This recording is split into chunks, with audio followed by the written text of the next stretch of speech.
सभी भाइयों को जय श्री राधे, जय श्री कृष्णा। आज हम आप कुछ लोगों के सामने ये हमने दिल्ली के ऊपर एक नई कविता लिखी है, जो कि दिल्ली खुद कह रही है अपने हिंदू भाइयों से कि मैं हिंदू भाइयों की थी लेकिन हिंदुओं की नहीं रह सकी। उसका कारण क्या है तो सुनिए कि देखो ये जमाना बदल गया, ये भगत सिंह के भारत का। फिल्मी गाने सबके लब पर कोई नाम न जाने भारत का। फिल्मी गाने सबके लब पर कोई नाम न जाने भारत का। तुम भरत लाल के वंशज हो, बताया तुम भरत लाल के वंशज हो, शेरों के दांत गिनाते थे। तुम उन्हीं भरत के वंशज हो, भैया के चरण मनाते थे। तुम उन्हीं भरत के वंशज हो, भैया के चरण मनाते थे। कैसा जमाना बदला है इस भगत सिंह के भारत का, सुभाष चंद्र के भारत का, महात्मा गांधी के भारत का, महाराणा प्रताप के भारत का, छत्रपति वीर शिवाजी के भारत का है। ये सनातनियों का जमाना वो चला गया, लेकिन आज के लोग पता नहीं कितने भ्रष्ट हो गए हैं कि छोटे छोटे बालक भी गलियों में देखते गाते फिरते हैं कि छल जे ऊपर बोयो बाजरो, खिल गयो फूल चमेली को। और अरे सनातनियों, अभी आपको यही पता नहीं कि हमारे वंशज कौन कौन हैं। सुनो कि तब आर्यावर्त कहाता था, अब तेरा भारत नाम हुआ। और असत्य हराने के कारण तुझ पर भारत संग्राम हुआ। असत्य हराने के कारण तुझ पर भारत संग्राम हुआ। वह सत्य झूठ का समय गया, जब चढ़े विदेशी छाती पर। सोने की चिड़िया था भारत, तब दान गहाता फंस भर कर। सोने की चिड़िया था भारत, तब दान गहाता फंस भर कर। अरे वो सत्य झूठ का तो समय निकल गया मेरे दोस्त, वो सत्य झूठ का समय निकल गया। लेकिन आज के विदेशी हमारे देश पर चढ़ करके, जैसे कि महमूद गजनवी, नादिर शाह, मोहम्मद गौरी, बाबर, हुमायूं, अकबर, इन लोगों ने हमारे देश पर चढ़ाई की। जिस समय सिकंदर के आने से पहले हमारे देश की क्या दशा थी कि हमारे देश में दूध दही की नदियां बहा करती थी। सोना चांदी जवाहरात हीरा पन्ना बहुत सारे घर घर में पड़े दिखाई देते थे। और जब चढ़ा सिकंदर यूनान, जब सुनी प्रशंसा भारत की, जब सुनी प्रशंसा भारत की, तब चढ़ा सिकंदर यूनानी। सारी दुनिया उसने जीती, नहीं भारत जीता अभिमानी। सारी दुनिया उसने जीती, नहीं भारत जीता अभिमानी। आंभिक घनानंद ने मिलकर बैरी को मार्ग दिखाया था। आखिर अहीर पोरस राजा बाहर का मार्ग दिखाया था। आखिर अहीर पोरस राजा बाहर का मार्ग दिखाया था। बताया जिस समय हमारे देश के ऊपर सिकंदर का पहला आक्रमण हुआ, तो आंभिक और घनानंद, जो कि उस समय मगध की बहुत बड़ी शक्ति कहलाती थी, उस महाशक्तिशाली राजा ने पोरस को अपना शीश झुका करके और उसकी अधीनता स्वीकार कर ली। जो आंभिक पोरस की मौसी का लड़का था, मौसेरे भाई थे आंभिक और पोरस। आंभिक ने भी सिकंदर की अधीनता स्वीकार कर ली, मगर जो पोरस, जिसे कई प्रमाण मिलते हैं कि पोरस एक यदुवंशी था, लेकिन उसने अपनी अधीनता स्वीकार नहीं की और झेलम नदी के किनारे इतना भीषण संग्राम हुआ जिसमें पोरस के सारे पुत्र मारे गए और पोरस खुद घायल होकर के हार गया था। मगर उस लड़ाई में उस सिकंदर की इतनी हिम्मत टूट चुकी थी कि वो जीत करके भी अपने देश की तरफ लौट गया, जो कि जिसका परिणाम ये हुआ कि हमारे पोरस को जीत की शुभकामनाएं मिली। और इसलिए तो कहते मित्र जनों सौ गीदड़ पर नाहर भारी, इसलिए तो देखो भारत की जय चंदों ने कर दी ख्वारी, इसलिए तो देखो भारत की जय चंदों ने कर दी ख्वारी। उन पृथ्वीराज के ही दम पर जयचंद के ठाट निराले थे, जयचंद मिला था गौरी से बह गए खून के नाले थे, जयचंद मिला था गौरी से बह गए खून के नाले थे। इसीलिए मेरे मित्रगणों सुनो, इसीलिए तो कहते हैं कि अगर सारे भाई एकजुट हो जाएं, सारे हिंदू भाई एकजुट हो जाएं और उस पर कितने भी मुसलमान, पठान और जो भी लोग हैं वो उस पर आक्रमण करें, लेकिन कुछ नहीं हो सकता। लेकिन इसलिए तो कहते मित्रजनों सौ गीदड़ पर नाहर भारी, 100 गीदड़ पर एक शेर अकेला भारी होता है। इसलिए तो देखो भारत की जय चंदों ने कर दी ख्वारी। ये हमारे हिंदू भाइयों में कोई न कोई अपना फायदा निकालने के लिए, अपना साम्राज्य विस्तार करने के लिए लोग एक दूसरे से, दुश्मनों से भी जा मिले।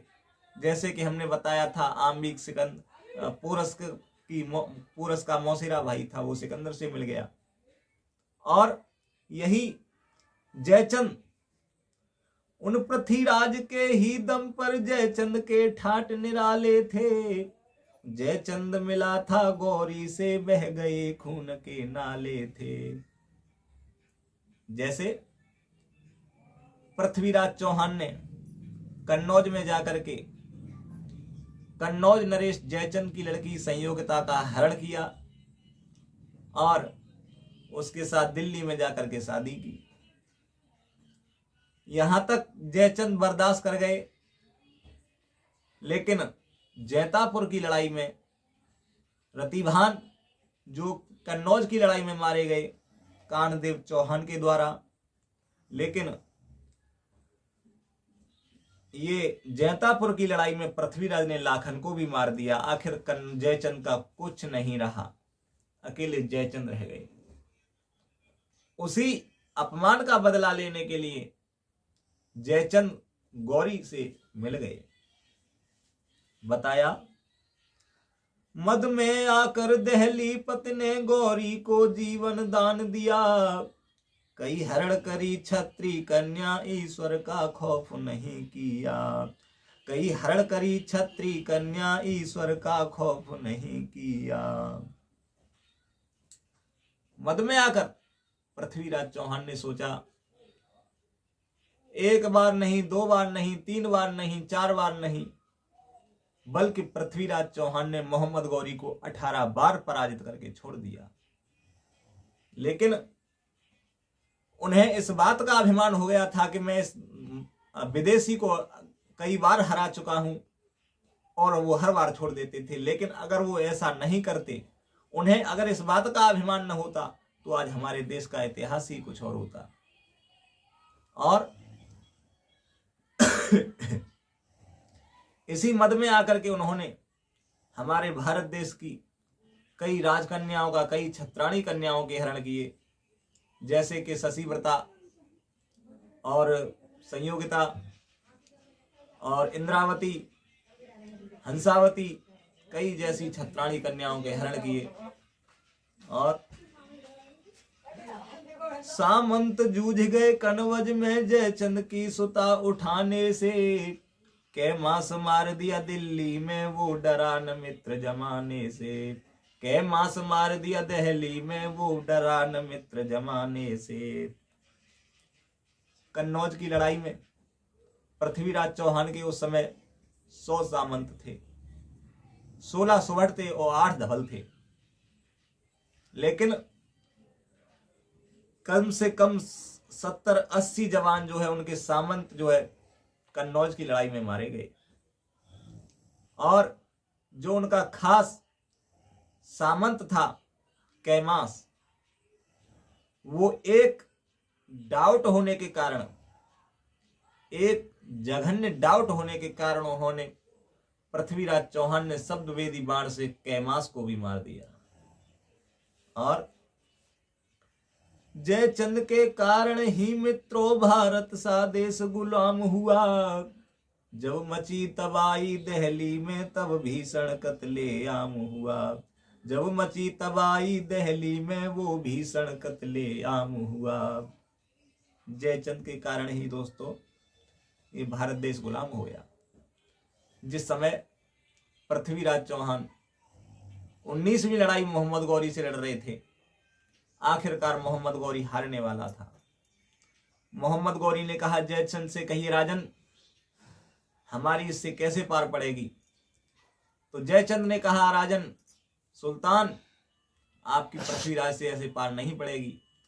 आप समर भूमि में गाय और ब्राह्मणों को छुड़वा दीजिए, क्योंकि आप मुसलमान हो, आप गायों को काट सकते हो, ब्राह्मणों को मार सकते हो, लेकिन पृथ्वीराज एक ठाकुर है, एक छत्री है, वो गाय और ब्राह्मण के ऊपर हाथ नहीं उठाएगा, वो हथियार डाल देगा। आप गाय और ब्राह्मणों को छुड़वाइए। मोहम्मद गौरी ने जयचंद के कहने से गाय और ब्राह्मणों को मैदान में छुड़वा दिया और मुसलमानों ने मारपीट मार काट कर दिया और पृथ्वीराज ने अपने हथियार डाल दिए और तुरंत मुस्क बांध ली गई। बारे जयचंद, देशद्रोही, धिक्कार है तुझे। और तो दिल्ली रही न हिंदू की, फिर यवनों का साम्राज्य हुआ, थे भारत में 16 जनपद, अब जनपद भी तो खूब हुआ, थे भारत में 16 जनपद, अब जनपद भी तो खूब हुआ। बताया ये दिल्ली कह रही है हिंदू भाइयों, मैं तुम्हारी थी और तुम्हारी न रह सकी। क्यों नहीं रह सकी? कि हिंदू भाइयों का कभी विचार एक नहीं हुआ, ये एक दूसरे से लड़ते झगड़ते रहे, लेकिन विदेशियों ने बाहर से आकर के मेरे ऊपर कब्जा कर लिया। पृथ्वीराज चौहान के बंधने के बाद गुलाम वंश स्टार्ट हो गया। गुलाम वंश खत्म होने के बाद खिलजी वंश स्टार्ट हो गया। खिलजी वंश खत्म होने के बाद तुगलक वंश स्टार्ट हो गया। तुगलक वंश खत्म होने के बाद सैयद वंश स्टार्ट हो गया। सैयद वंश स्टार्ट होने के बाद में लोधी वंश स्टार्ट हो गया। लोधी वंश खत्म होने के बाद में मुगल वंश स्टार्ट हो गया। लेकिन तकरीबन 700-800 वर्षों तक मुसलमानों ने भारत देश पर राज्य किया, ए हिंदुओं तुम्हारे कारण। और उस समय भारत में कितने जनपद थे? उस समय महाभारत काल में भारत में समस्त जनपद 16 थे। लेकिन आज के समय, आज इस यूपी को देख लो, आज यूपी में 75 जिले हैं। और बताया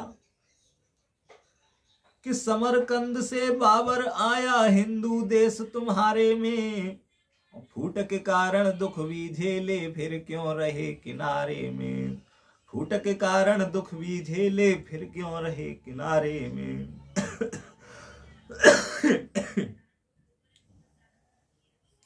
समरकंद से बाबर आया था। और लेकिन जो 50, 100, 125 आदमियों को लेकर के चला और उसने ऐसा राज्य किया कि अखंड भारत पर अपना एक छत्र राज्य हथियार बना लिया। जिसके बाद बाबर के बाद हुमायूं, हुमायूं के बाद अकबर, अकबर के बाद जहांगीर, जहांगीर के बाद शाहजहां, शाहजहां के बाद औरंगजेब, औरंगजेब के बाद कई पीढ़ियां बहादुर शाह जफर तक लास्ट रहा। उसके बाद मुसलमान अंग्रेजों का शासन आ गया।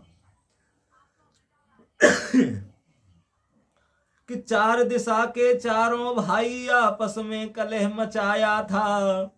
नहीं आप बढ़े थे दिल्ली को, नहीं भाई को पहुंचाया था। नहीं आप बढ़े थे दिल्ली को, नहीं भाई को पहुंचाया था। चार दिशा के चारों भाई, माननीय मुलायम सिंह यादव, श्रीमान लालू यादव और श्रीमान नीतीश कुमार और एक शरद पवार, इन जैसे लोगों के कारण, इनके विचार नहीं बने। जिस समय कांग्रेस के राजकाल में माननीय प्रधानमंत्री पद के लिए श्रीमान ये मुलायम सिंह जी को चुना गया, इनके सारे के सारे एक मत हो गए। लेकिन जब ये नाम सामने आया कि प्रधानमंत्री पद के लिए कांग्रेस की तरफ से प्रत्याशी मुलायम सिंह यादव जी को प्रत्याशी बनाया जा रहा है, तुरंत लालू यादव ने और शरद पवार जी ने या जोशी जी, इन्होंने अपना, नीतीश यादव ने अपना समर्थन वापस ले लिया, जिसके कारण हमारे यादव भाई परम माननीय स्वर्गीय श्रीमान मुलायम सिंह यादव जी एक प्रधानमंत्री के पद पाने से वंचित रह गए। हिंदुओं, एक तुम्हारे कारण। इससे आगे फिर हम अगली वीडियो में बताएंगे अभी हमारा इतिहास और क्या है, और दिल्ली अपने हिंदू भाइयों से और क्या कह रही है, और कह रही है कि हिंदू भाइयों अब भी सुधर जाओ। धन्यवाद। जय श्री राधे, जय श्री कृष्ण।